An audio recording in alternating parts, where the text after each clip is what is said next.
All right. Yes. Yeah. Yeah.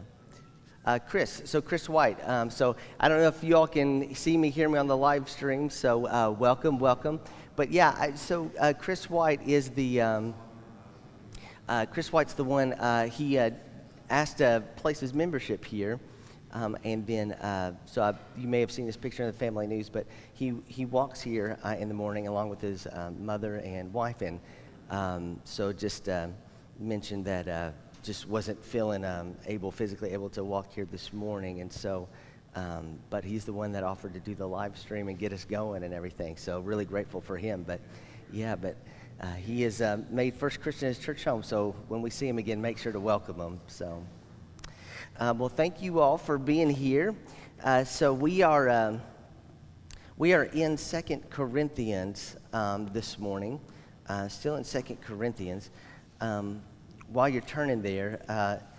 I don't know if everyone was able to see the news about Ron Hopkins, but Pamela is somebody that's worked in our here in the office for I think 3 years now, coming up on 3 years, if not already 3 years, but she's been a long time part of our church family and the choir, and Ron is just an amazing human being, and so they were on a river cruise and just had a very very tragic choking incident at dinner, and Pamela texted me this morning saying that Ron had peacefully passed away, and so it's just an absolute shock, just an absolute shock.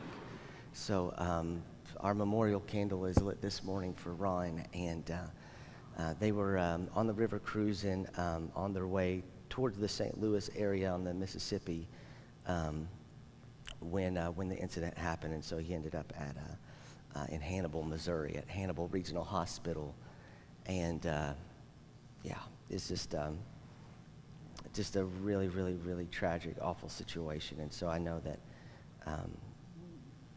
Ron's son, Stephen, that's Pamela's stepson, he drove out there and was with them to help kind of make the call as to what they were going to do. He and Pamela were on the same page, and kind of given what came back from the diagnostics. And so we just want to really pray for Pamela, for Stephen, Pamela's daughter, Jennifer, as they try to, yeah. Melanie was with them, yeah. Melanie was on that cruise, yeah. So just please be in prayer for them. We've been talking through, Paul, and one of the things that Paul says is kind of the true manifestation of the gospel he's been preaching is to bear one another's burdens, to love your neighbor as yourself, and particularly within a church context, to bear one another's burdens, and in this way you fulfill the law of Christ. And so this is one of those scenarios where we truly as family need to help bear that burden along with Pamela. So if you have your Bibles, feel free to turn to 2 Corinthians.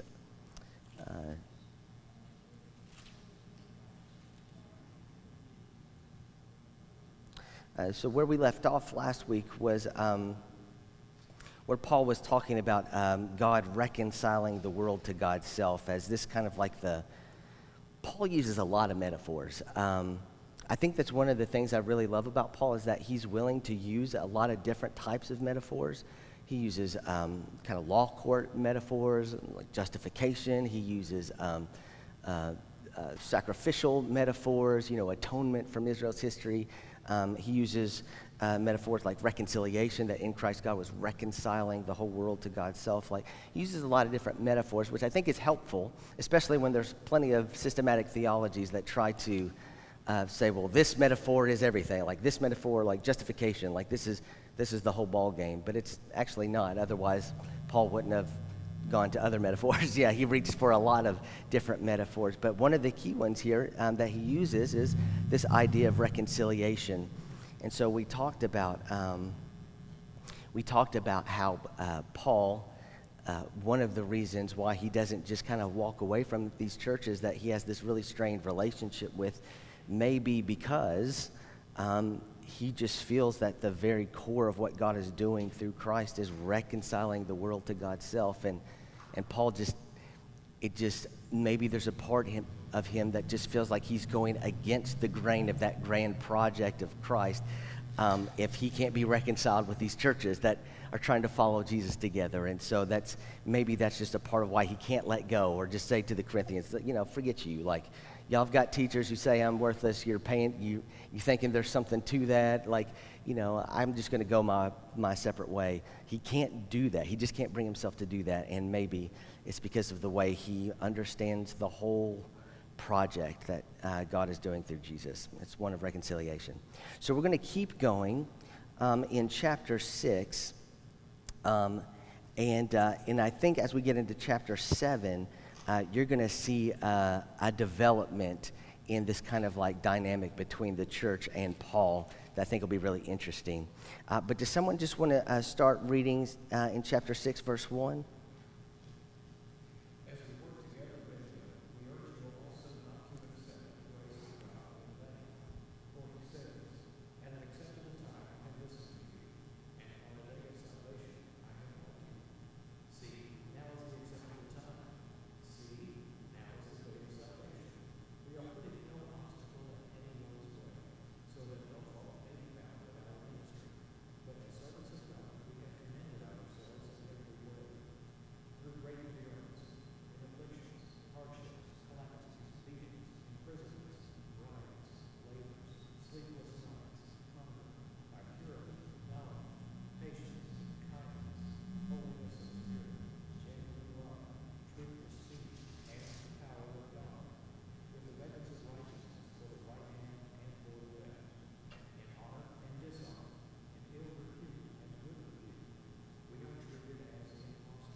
So let's just pause there for a second. Paul again is making this argument that, on paper, if you're looking for validation that I'm trustworthy and that you can listen to me, yeah, I've got a long rap sheet. Like, I'm basically troubles follow me wherever I go. But he says, I rejoice in that. And again, we've already talked about how he kind of feels like that's all confirmation that he's following in the footsteps of Jesus. Because in the calculus of the cross, what is success, what is victory, it all is completely flipped on its head. It's different. And so, yeah, he's going to say, you may point to these things in my life as like invalidating my trustworthiness or message, but I'm going to lift them up and say, yeah, no, these absolutely are part of my story, and those are a part of why you can trust that I'm following Christ. So, but then at the very end of that passage where he says basically like when it comes to us, like there's no restriction in our affection for you. So Paul's like, me, my crew, like there's no like limit to our love for you, but it feels like there's some restriction to your love for us. That's, I'm sure that was hard to write, and I bet for the Corinthian church it was probably hard to hear. And then Paul kind of gives them this invitation to open wide your hearts too. Our hearts are wide open to you. It feels like your hearts are closing. Could you reopen your hearts wide to us? So I think that really captures part of just the desire and the drive here in this correspondence. So.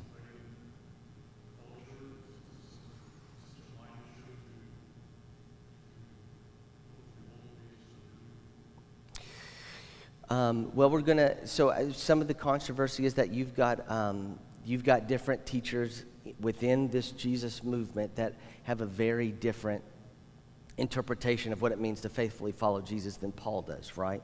And so the folks in Corinth are getting some other perspectives, some other teachers who they think have better credentials, maybe have a pretty good compelling message, and those messengers are undercutting Paul, and so there's like a tug of war, and the Corinthians are at the center of it. Yeah, so this is kind of an inner church struggle, and Paul's saying, y'all, like, don't, it feels like your hearts in the middle of that tug of war are closing towards me, like open wide again. So any other thoughts or questions about that? Yeah.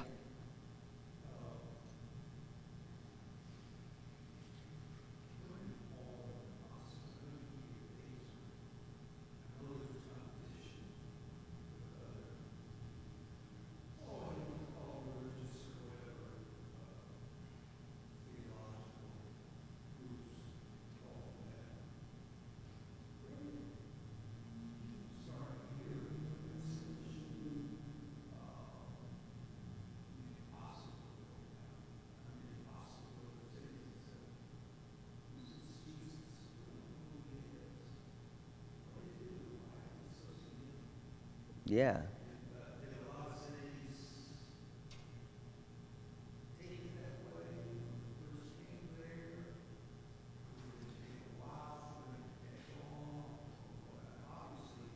Yeah.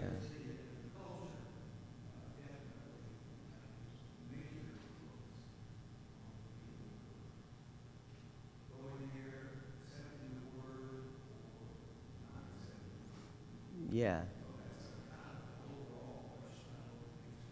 Sure.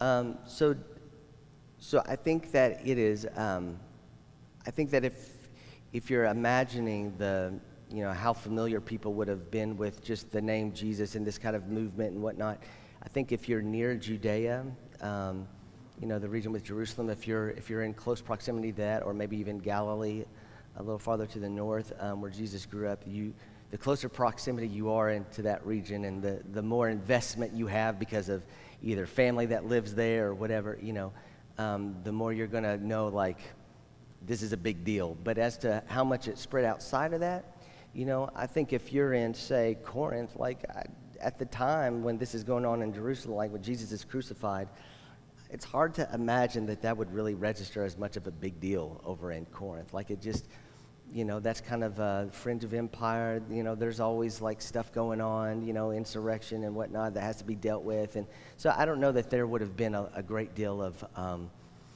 I don't know that it would have been on the radar. Maybe Jews that had recently been to Jerusalem or had family members there, and maybe they could have known a little bit about it, but I doubt it. So really, when this message is spreading, according to Acts, it's you've got folks who, you've got a couple of years after Jesus' crucifixion and resurrection, like you've got Saul having his encounter with Christ, and then he goes on this kind of 3-year journey to Sinai and Damascus and Jerusalem, and then back to his home, and probably 10 years there in Tarsus before he then goes to Antioch. So we're probably somewhere in the,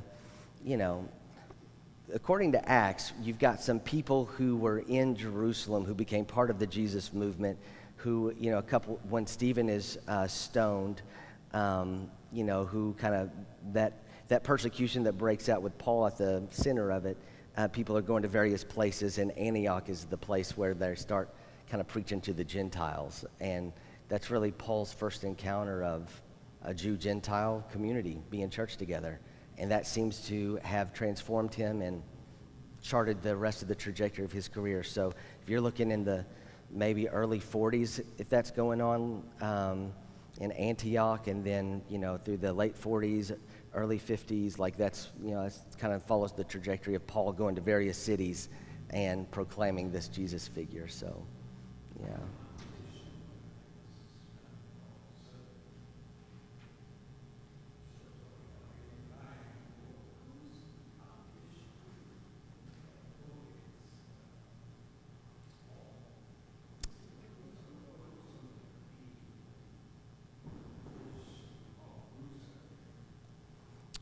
Jewish groups, or just any kind of Greco-Roman group?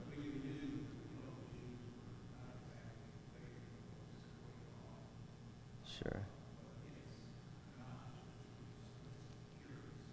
Yeah, well, you certainly got just kind of the normal kind of pagan culture that would vary from city to city, but if they're within the Roman Empire around Paul's time, the kind of deification of Caesar, worship of Roma as kind of like, you got to demonstrate your loyalty to that, but then whatever kind of local deities you have in your city, I mean, people would have, they would have certainly had that as a part of their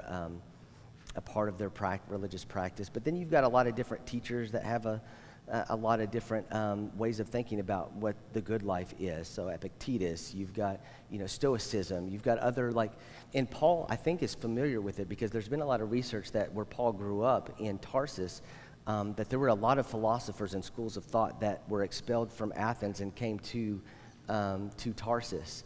And so when Paul, sometimes sounds like Epicurus, or sometimes sounds Stoic, and other times sounds very Jewish. It's like he's picking up on a lot of things he would have been very familiar with from Tarsus. But I think there was a lot of different schools of thought as to what the good life is and what is the right way to live your life.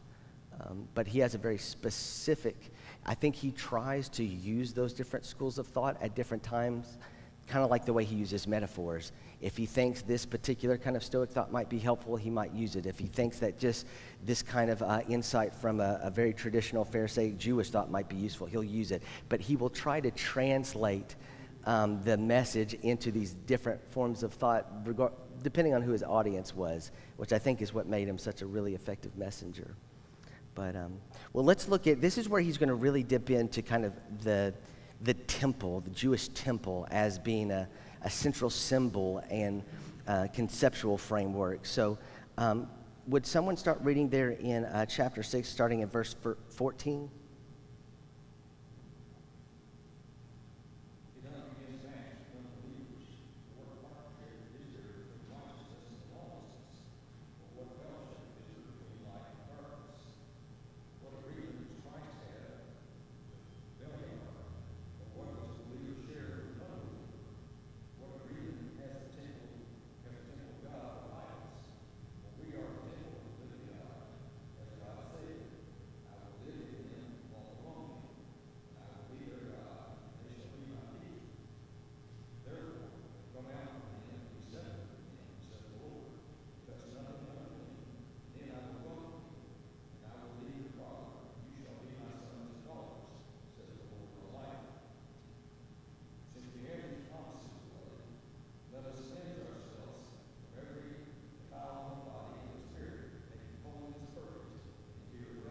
All right, so let's just pause there.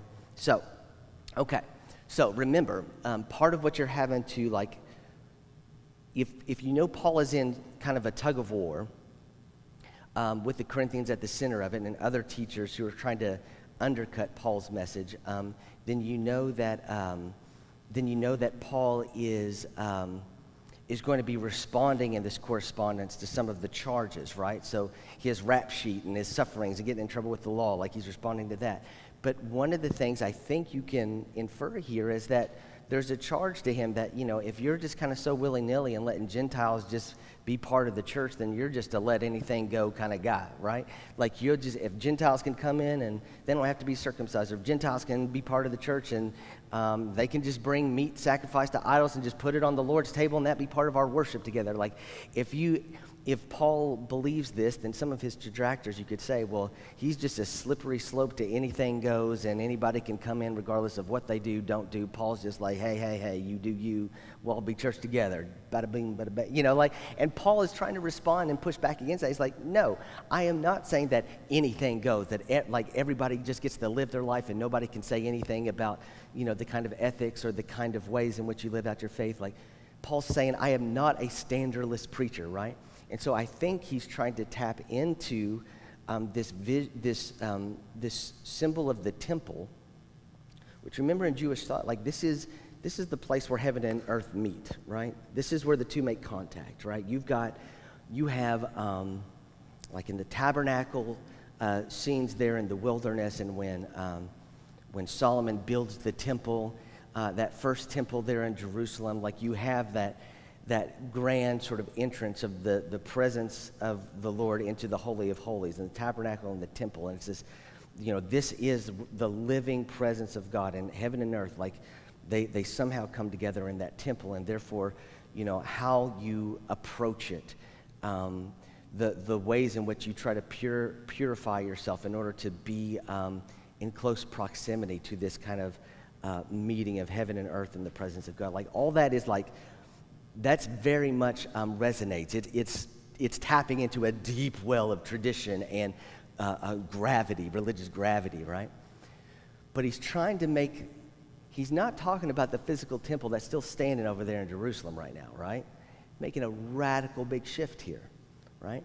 He's saying that the way you feel about kind of the heaven and earth meeting and the gravity and trying to purify yourself to be in the presence of the holy there, like, don't look to the stone structure in Jerusalem. Look to this community. You together, we are this temple. We are this meeting of heaven and earth in a real way. And so he's tapping into that as a way of saying, like, that is a profound, sacred, holy existence. And so if you are going to be literally the temple together in community, then yes, there are proper ways in which you live. There are do's and don'ts. And so on the one hand, he's trying to like tap into that, like show his Jewish chops there, but on the other hand, he's saying stuff that's going to make folks pretty nervous, like saying about like, yeah, we've got the temple over there, but the real temple is here. That's a radical suggestion, but it's his way of trying to get at maybe some of the detractors who are saying you're just an anything goes kind of dude. You just let people live however they want, and they can come follow Jesus, and that's it. He's trying to say that is not it at all, and really tries to use that temple as a way of magnifying the sense of the sacred in their actual life together as church. So, any thoughts or questions or comments about that?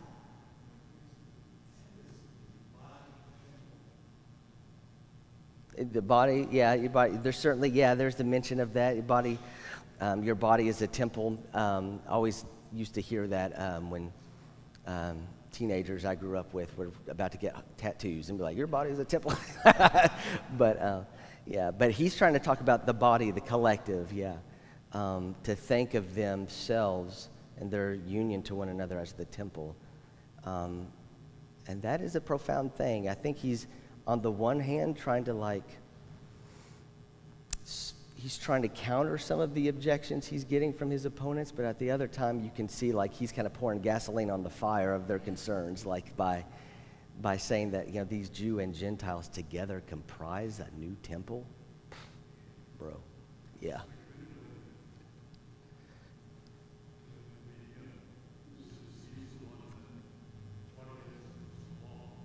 Yeah.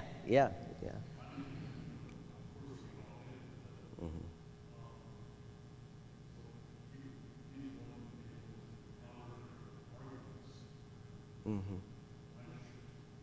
Yeah. Yeah.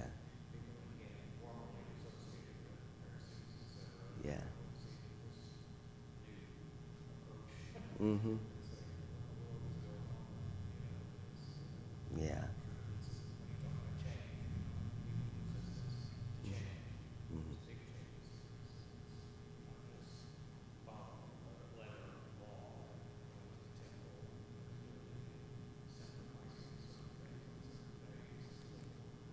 Yeah.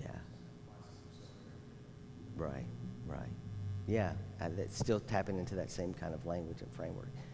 So, but part of the distinction Paul is making here when he's saying, I'm not an anything goes kind of teacher here, part of the distinction he is making is there at the beginning of that passage we just read is about believers and unbelievers. So what it seems like the case that he's making here is that a part of that temple are those who believe in Jesus in some capacity and that have committed their life to following Jesus. So he is making a distinction here.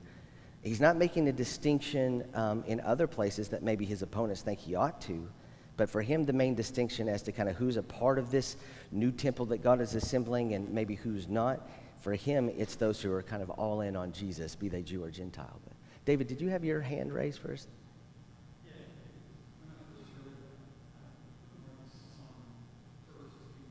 Yeah, go for it.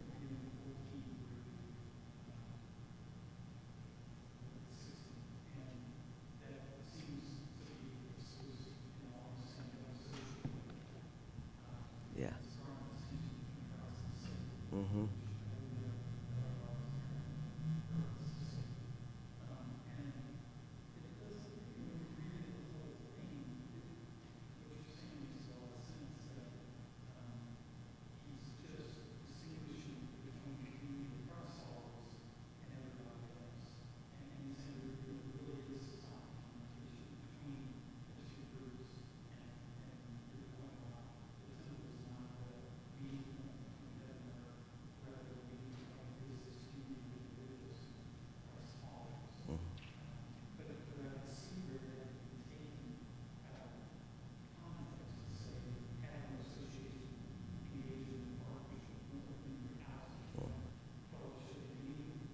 Mm-hmm.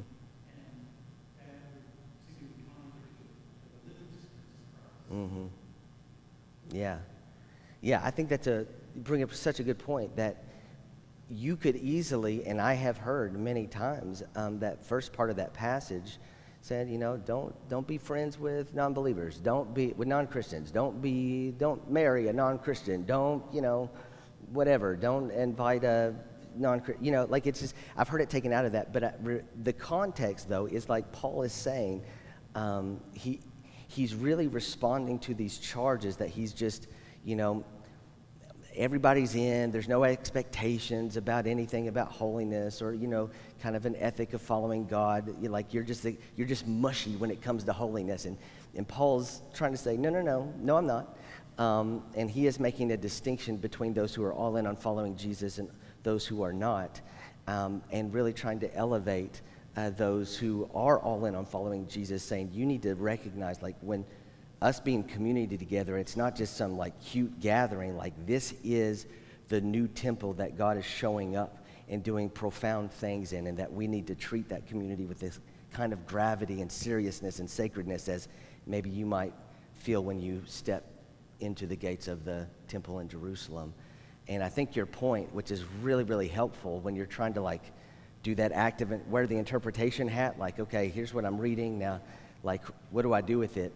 Is to like match it up with like, okay, do I see Christ doing this? Like, do I see the life of Jesus? Like, does this match? And Jesus, like, if Paul is saying don't talk and don't associate with people who don't believe the things that you think they should, well, then Jesus was a terrible violator of that principle, right? Because he was doing that all the time, and the charge that was levied at him all the time is that you hang out with sinners and tax collectors, right? So obviously, if you're trying to do that level of interpretation, I might exclude that one reading of this passage just because it so conflicts with what we see in Jesus. Yeah. All right, shall we keep going? This is where I think we get a window into some of the that dynamic between the church. There's a development here. Remember, we're thinking of this as kind of like an ongoing correspondence here, and we've already learned about there being tense relationship holding on by a thread, Paul even bathing a letter in tears, one of them. And so let's see what happens. Can someone start reading in chapter 7, starting in verse 2?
All right. So what is the development here? Yeah, a change of tone. Yeah. So what's happened? It seems like Titus visited Corinth, right? So Titus visited Corinth. Remember, like Titus is one of Paul's boys, right? This is, I say that like in, terms of great affection and closeness. Like Titus is, Titus is the one that was in Antioch when Paul goes to Antioch at the invitation of Barnabas, and they're in Antioch, and he's experiencing kind of this Jew-Gentile, multi-ethnic church, and is kind of like transformed by the whole experience, and then ends up going to Jerusalem. And when Paul's writing in Galatians, Barnabas and Paul, they go to Jerusalem, but Paul says that trip to Jerusalem, Titus goes with them. And oh, by the way, Titus is uncircumcised. Like, in other words, he's capital G Gentile, right? And he goes. So that was kind of like injecting some like volatility into the situation. But Titus goes with them to Jerusalem, and at least for a moment, gets the green light for Paul, Barnabas, Titus to go keep doing what they're doing.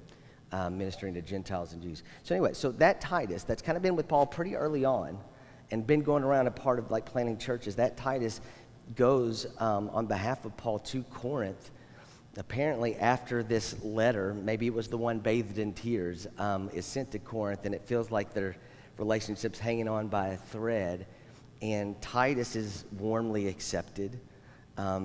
Titus is probably doing some PR work for Paul here, trying to like answer questions, trying to make sure that Paul still loves you, his heart's still wide open to you.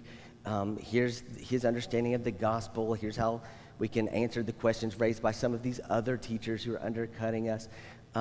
Titus he's that guy, and so when he comes back to Paul, he gives this report like they're good, like. They haven't washed their hands of you. Like if they were leaning away, they're now leaning towards. Like they were very grieved and hurt by that letter. And I love that line there, where there in verse 8, where he says, "For even if I made you sorry with my letter, I do not regret it." Parentheses, though I did regret it, for I see that I grieved you with the letter. Though only briefly. He's like, I regret it, but I don't. But I do actually a little bit. Like, I didn't want to hurt you, but the grief produced something that was good. Like, the grief produced a repentance. So, in other words, some kind of word came back with Titus that they're really sorry.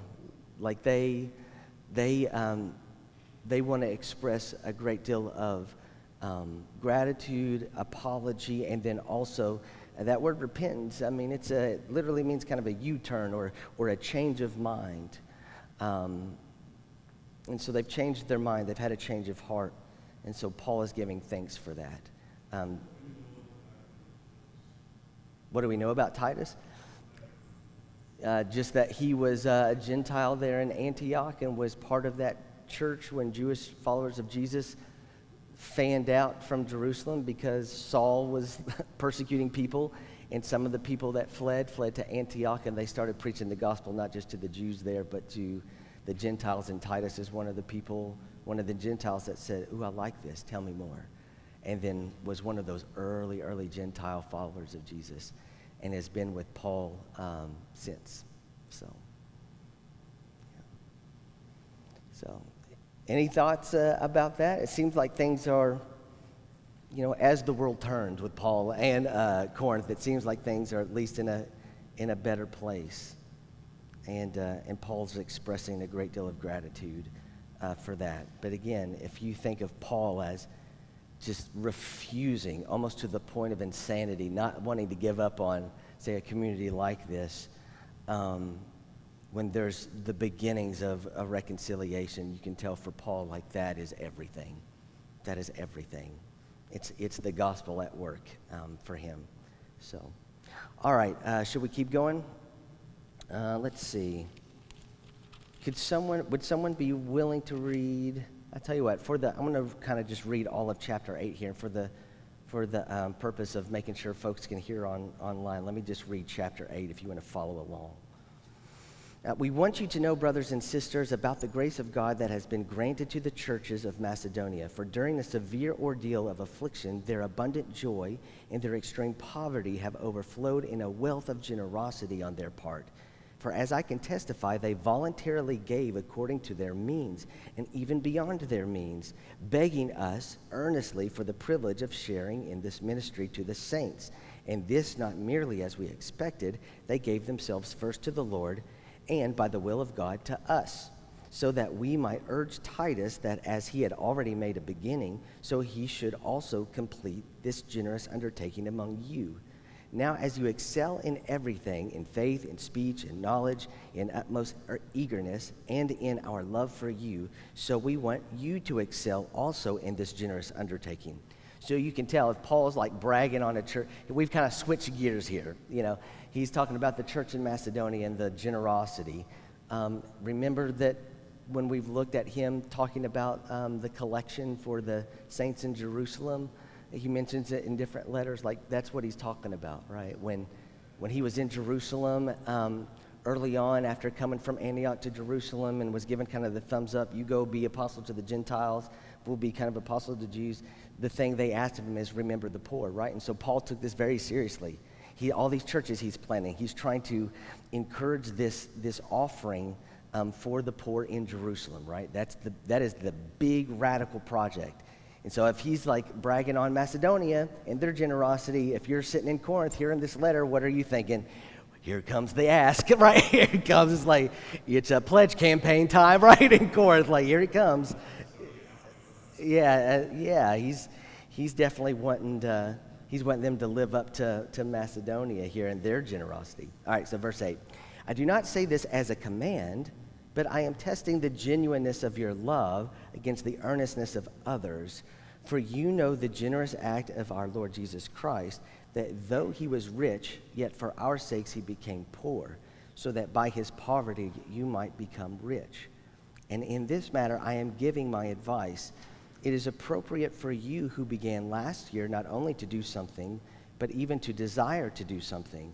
Now finish doing it, so that your eagerness may be matched by completing it according to your means. For if the eagerness is there, the gift is acceptable according to what one has, not according to what one does not have. I do not mean that there should be relief for others and pressure on you, but it is a question of a fair balance between your present abundance and their need, so that their abundance may be for your need, in order that there may be a fair balance. As it is written, the one who had much did not have too much, and the one who had little did not have too little. All right, so let's just pause real quick. Let me just say, Paul must feel really good about the report from Titus that their relationship's doing really good to then immediately turn and ask for money. He must be feeling really confident that they're in a good place to then say, okay, this is great. Now let's talk about the collection, right? So that is a pretty clear indicator Paul's feeling very comfortable with them at this moment. But you remember in 1 Corinthians where he brings up the idea of this collection, apparently it started, but somewhere in the strained relationship with Paul, it kind of fizzled.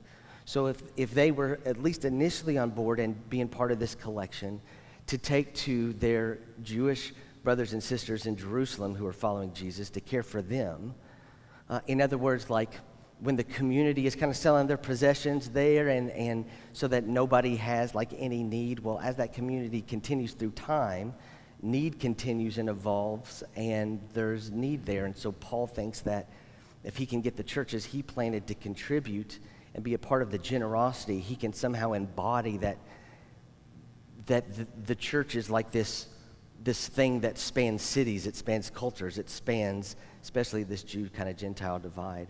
And so anyway, so the Corinthians, at least initially, were on board, it started to flame out, and now Paul's saying, let's rev it back up, let's keep it going. And then kind of lifts up Macedonia, saying, like, they're doing great, and I know you can too. But he feels like that relationship is fragile enough where he comes out and says, like, I don't want you to receive this as a command. Not a command, it's advice, right? So he's still kind of he's putting on some soft gloves there when he brings up the subject. So let's finish by just finishing out chapter 8 there in verse 16. But thanks be to God who put it in the heart of Titus the same eagerness for you that I myself have. For he not only accepted our appeal, but since he is more eager than ever, he is going to you of his own accord. With him we are sending the brother who is famous among all the churches for his proclaiming the good news. And not only that, but he has also been appointed to the churches to travel with us while we are administering this generous undertaking for the glory of the Lord himself and to show our goodwill. We intend that no one should blame us about this generous gift that we are administering, for we intend to do what is right, not only in the Lord's sight, but also in the sight of others. And with them we are sending our brother, whom we have often tested and found eager in many matters, but who is now more eager than ever because of his great confidence in you. As for Titus, he is my partner and co-worker in your service. As for our brothers, they are messengers of the churches, the glory of Christ. Therefore, openly before the churches, show them the proof of your love and of our reason for boasting about you. And then we'll pick up in chapter 9 where he continues about that collection. But he's sending Titus as a way of saying, like, look, Titus is like your biggest advocate. Like whenever like my crew is around and we're talking about the various churches and we're writing, like Titus is the one like that is your cheerleader, saying like this is a group that is devout, they're following Jesus, they want to be reconciled with us, and like so Paul is trying to lift up Titus to them, saying like he is like, I didn't even ask him to come back to Corinth, but he's begging me to get back to Corinth. He can't wait to get back to you. And so the guy that feels this special kinship, who everybody knows, if you know me, Paul says, this Titus feels that you are like top of the priority list for him. He wants to get back to you and to help encourage you with this collection and then make it a part of it. So you can see that Paul's trying to lay the groundwork with trust, especially around Titus, as the figure who's going to kind of help revive this collection. We'll get into a little bit next.